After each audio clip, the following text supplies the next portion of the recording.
কিন্তু আমি কানেকশনটা আমিও জানতাম না, and I have no shame in admitting it. যখন আমি জানলাম, I was so moved by it. বারণ সোনার খাসা নাই, ইচ্ছে করে তোরে নিয়ে যায়। দেখো, আমার মনে হয় अगेन এগুলো ভীষণ পার্সোনাল ইকুয়েশনের ওপর ডিপেন্ড করে বা জীবন দর্শনের ওপর ডিপেন্ড করে। আমি অ্যাকচুয়ালি এগুলো কোনো কিছুকে জাজ করি না।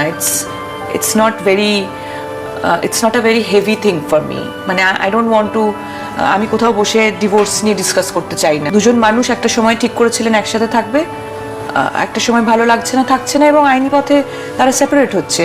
কিছু মানুষের সন্দেহটাই এবার ঠিক হলো, বা কিছু মানুষের ইচ্ছেটা পূরণ হলো।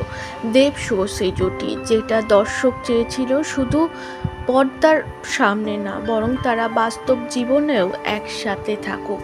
কিন্তু ভাগ্য পরিণতি সেই সময় না দিলেও আবারও নতুন করে এই জুটি এক হয়ে গেলেন। এ ভালোবাসা যেন অমর, শেষ হওয়ার না। এবার রাজ চক্রবর্তীকে ডিভোর্স দিয়ে দেবের সঙ্গেই চুপিসারে কালী মন্দিরে বিয়ে সেরেছেন শুভশ্রী গাঙ্গুলি। শুভশ্রীর সঙ্গে দারুণ খুনসুটিতে বারবার মারতে দেখা গিয়েছে দেবকে। দেব শুভশ্রীর লাভ স্টোরি তো সকলেরই জানা, তবে তারা যে দুজন দুজনকে আজও ভুলতে পারেনি সেই প্রমাণই করে দিল। দুই সন্তানের সংসার রেখে দেবের হাত ধরলেন শুভশ্রী গাঙ্গুলি। অন্যদিকে 10 বছরের প্রেমও ভুলে গেলেন দেব।